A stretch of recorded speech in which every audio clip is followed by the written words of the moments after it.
Hi guys, how are we doing? I know it's been a bit since we've done a video, but we wasn't quite happy with how the Gearstick engine build series was recorded, so we're going to start again and do a fresh one, taking on board some of the stuff that you wanted to see more of. We'll come into the video here. This video series though is going to be about our new track car, our Mk6 that we're building here. If you follow us on Instagram @StitchMotorsport, you'd know we've been out and we've been having some fun with our blue car, but we decided that it's time to sell that now, move that on, and build something that's really dedicated to track use. The blue car, we kept it so it was a road legal option, so it was comfortable and stuff. It's got its carpets in it, it's got headlining, sort of radio, aircon, sort of mod con, so you could use it, go to shows, but you could also drive to a track day and not kill yourself. Any of you guys who have driven coilovered, proper hardcore track cars on the road, there's nothing fun about it whatsoever, is there? Unless you're on that B road where you're absolutely flat out, the rest of the time it's pretty appalling. My Mk6 that I've got is on gas gold coilovers, and that used to be so harsh on the road it popped the switches out the dash. Yeah, that's a bit of a tangent. Moving on to what we're going to do with this. It's a base model car, and we've done a full ST conversion. What we're going to do is we was going to film the whole time that we was doing the swap, but realistically it's quite a boring process, and I wouldn't enjoy watching it, so I wouldn't expect you to enjoy it either. So we're just going to have a quick walk around the car, go through some of the points that we found out along the way, what you need to know, what you don't need to know. So yeah, we'll crack into it now and join you on the other side of the camera. So looking at the engine bay at the moment, you'll notice that there's no battery currently in it because we're in the middle of moving it into the car. At the moment it is in a sort of a condition where it's just thrown in there because we're tidying some bits up and moving some stuff around and changing things in and out a little bit, so it's not finished, but this is just a good idea to show you sort of what you need to do, what you need to be looking at. We'll try and get into the corners there. You have loom goes through the bulkhead there, and then down behind the master cylinder and behind the suspension strut top. Don't worry, the suspension on it does look scabby, but it's all getting changed out for coilovers a bit later on in the build. Like I said, this is still quite early days of this build, so not to panic. Information about the build you need to know is we think it's going to be easier and cheaper to buy a complete car to do this swap. Obviously you're going to need the engine and gearbox.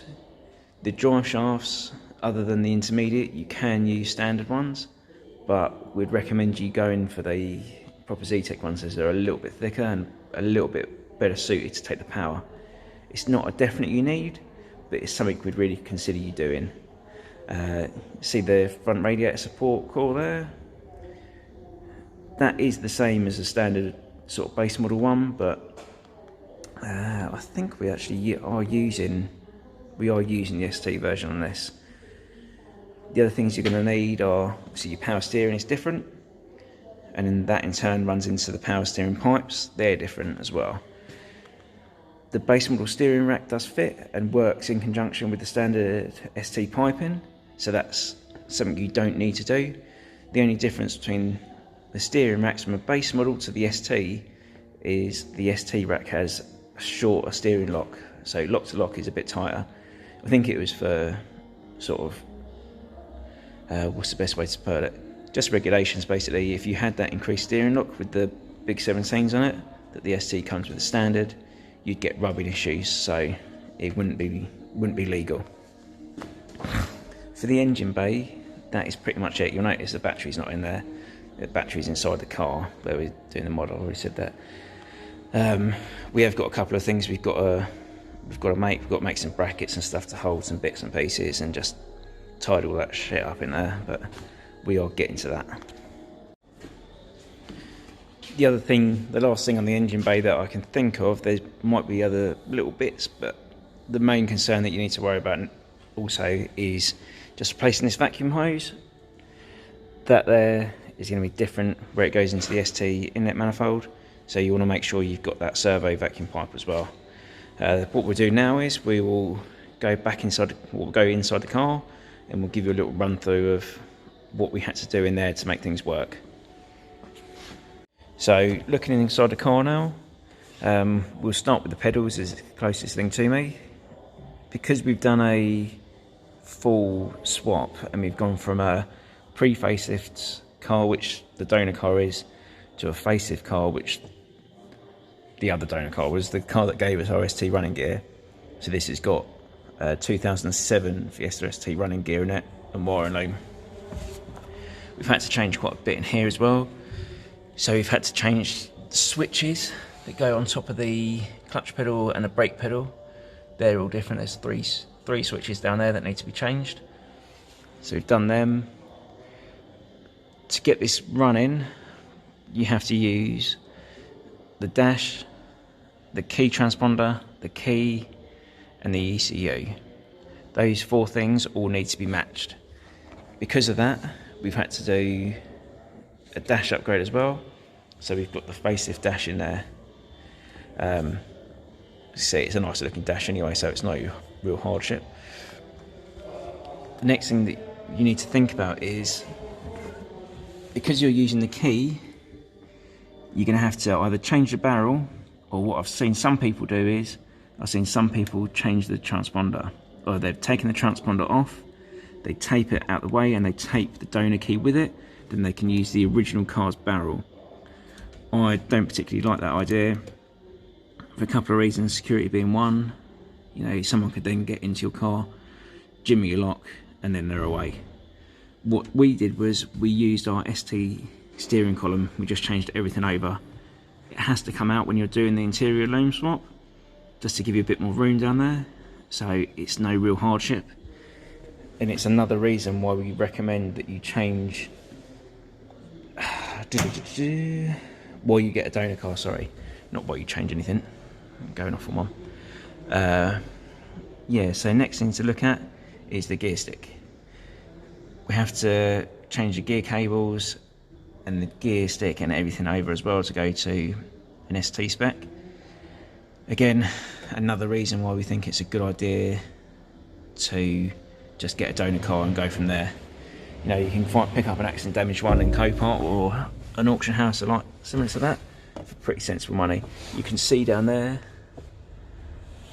where it goes through, so another reason why really you need to pull the carpet out to do this job. Let me just walk around to the other side and we'll go again. So in the passenger side now, you can see we just quite literally lobbed our battery in there, made an earth, run some wire through. That isn't going to be the final resting place. Obviously that's a bit sketchy. We're just waiting for our battery bracket to turn up. We're in the middle of the whole COVID-19 crisis at the moment, so everything's a bit delayed and a bit set back. If we go inside, you'll be able to see how some of the wiring then comes through. The wiring then runs up both sides on the inner seals and then through. This front one here is for the fuel pump, that one is, and then this piece here is for the ABS. We're running a non-ABS model, again because this is a more dedicated track car. I don't want ABS in it, it interferes with stuff too much and slows you down. You know, it's up to you which way you go. To go from a base model, the connections are different, the pumps are different, so we'd recommend you run in with the swapping the ABS module over from the ST into your donor car. What else have we got back here? Running back, you just got more wiring that goes to the boot, but we're not worrying about that. We're gonna de-pin everything and sort of take out as much as possible to save as much weight. You can see the wiring running through there. This is why it's non-complete at the moment. You'll see a lot of the interior wiring in there, stuff for the radio, and what else have we got down there? Radio, we've got heater blower wiring. All of that we're getting rid of. Like I said earlier on, we're going to try and make this as light as possible without having to, what's the best way? We want to get as light as possible to make it as quick as possible without having to go mad and overstressing the engines. The proper engine for this will be cammed. We're probably aiming for about 200 brake out of it, but the more power you got, the less weight you got, the quicker your car is going to go, and in turn then the less your brakes are going to have to work because you've got less weight. You know, there's a lot of benefits to being light in a race car other than just your 0 to 60 speed. So yeah, I think for in here that is everything. I mean, we can take you up and show you underneath, but there's not an awful lot to see underneath there really. So I think what we'll do is show you the back quickly, and then we're going to chuck you onto the stand, and I'll just go through the last couple of bits that you need to know for underneath.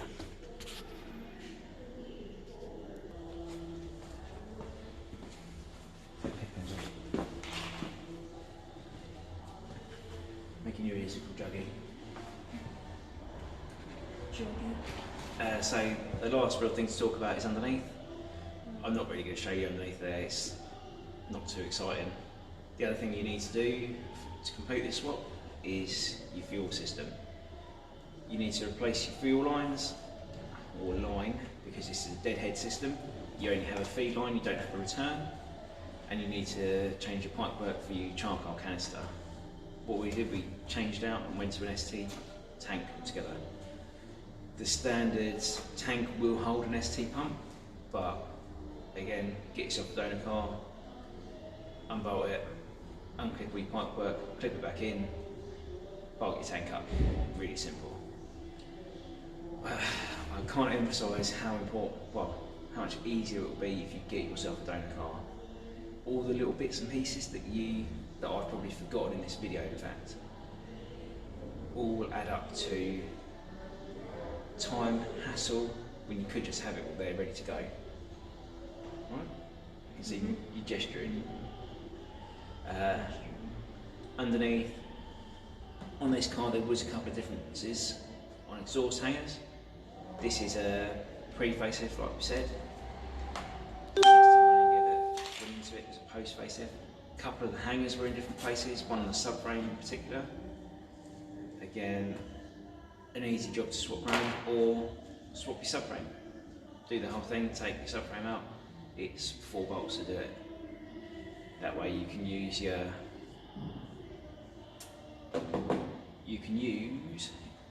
ST steering rack as well then with the shorter lock. But it's completely up to you. The one thing I would recommend though is that you use the original hubs on these. The lower spec hubs have got a slightly longer bottom piece on it. So if your suspension is lowered, you do actually get better steering geometry from it. So that's something just to bear in mind. Not all the ST bots are actually better. On that case of the hubs, the lower spec one is a better part to use. I think that's everything. From what I can remember from doing it, it was a couple of weeks ago now. I don't think there was anything else really of importance. Throttle pedal, got to make sure you change your throttle pedal. These are a fly-by-wire system, so you don't have a cable going to your throttle body. You have sensors in your throttle pedal and then sensors in the throttle body that open up an electric motor in there that opens the throttle up. So yeah, I think that's everything. If you've got any other questions, just drop us a message, comment below, and we'll do our best to answer for you. So if you're going to tackle this conversion, it's not that bad. Good luck, and if you need us, we're here for you.